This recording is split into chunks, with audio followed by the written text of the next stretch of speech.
ఖాళీగా కూర్చునే మనస్తత్వం కలిగిన వారి గురించి, అలాగే సమయం విలువ గురించి తెలియనటువంటి వారి గురించి కూడా ఆచార్య చాణక్యుడు కొన్ని మాటలు చెప్పినటువంటి నీతి సూత్రాల్లో చాలా విషయాలు ఆయన చెప్పుకుంటూ వచ్చాడు.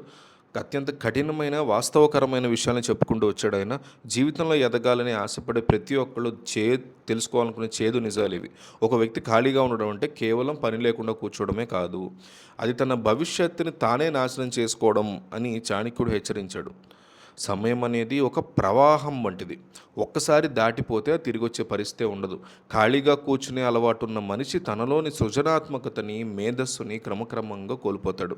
మెదడుకి పని చెప్పకపోతే గనక అది తుప్పుపట్టే ఛాన్సెస్ ఉంటాయి. మనిషి ఎప్పుడైతే ఏ పనులు చేయకుండా కాలక్షేపం చేస్తాడో అప్పుడు అతనిలో బద్ధకం పెరిగి జీవితం మీద విరక్తి మొదలవుతుంది అని ఆయన స్పష్టం చేశారు. చాణక్యుడి యొక్క లెక్కల ప్రకారం సోమరితనం అనేది ఒక మనిషికి పట్టిన అతి పెద్ద శత్రువు. కష్టపడకుండా ఫలితాన్ని ఆశించే వ్యక్తికి ఏది దక్కదు. పొరపాటును కూడా ఖాళీగా కూర్చునే వారిని సమాజం కూడా ఏమాత్రం గౌరవించదు.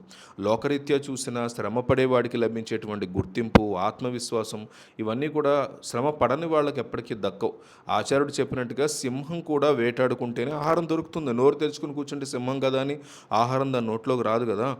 అలాగే మనిషి కూడా తన లక్ష్యాన్ని సాధించుకోవడానికి నిరంతరం ప్రయత్నం చేస్తూనే ఉండాలి. ఖాళీగా ఉండేవారు ఎదుటివారి జీవితంలో జోక్యం చేసుకోవడమో, వ్యర్థమైన విషయాల గురించి చర్చించడమో, ఇట్లాంటి చెడు అలవాట్లకు వాళ్ళు బానిసలు అవుతూ ఉంటారు. ఇతరుల గురించి మాట్లాడే సమయాన్ని తన అభివృద్ధి కోసం కేటాయిస్తే వారు గొప్ప స్థాయికి చేరుకునే అవకాశం ఖచ్చితంగా ఉంటుంది. అంతేకాకుండా ఖాళీగా కూర్చునే వ్యక్తికి ఆర్థిక ఇబ్బందులు కూడా తప్పవు. సంపదని కాపాడుకోవాలన్నా, పెంచుకోవాలన్నా క్రమశిక్షణతో కూడినటువంటి శ్రమ అవసరం. కష్టపడని వాడి వద్ద ఉన్నటువంటి కొద్దిపాటి సంపద కూడా కరిగిపోయే అవకాశం ఉంటుంది. చాణక్యుడు చెప్పినటువంటి ఈ వాస్తవం ఈ రోజుకి కూడా అక్షర సత్యం.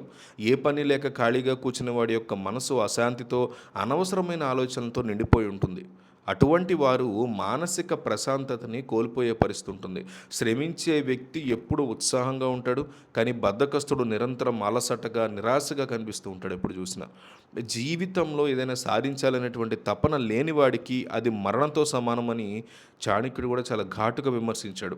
సమయాన్ని వృధా చేయడం అనేది జీవితాన్ని వృధా చేసుకోవడంతో సమానం అంటాడు ఆయన. మీరు ఖాళీగా ఉన్నప్పుడు మీ శత్రువులు మీ మీద ఆధిపత్యాన్ని చలాయించడానికి అవకాశం ఉంటుంది.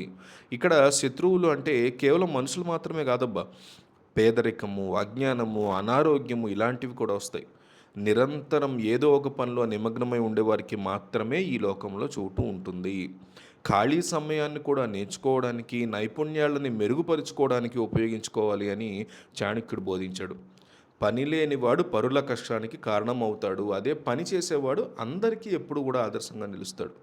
అలాగే ఖాళీగా కూర్చోవడం అనేది ఒక మనిషిని అధోగతి మార్గానికి తీసుకెళ్తుంది అని చాణక్యుడు చెప్పినటువంటి మాటలు మనం గుర్తుపెట్టుకోవాలి.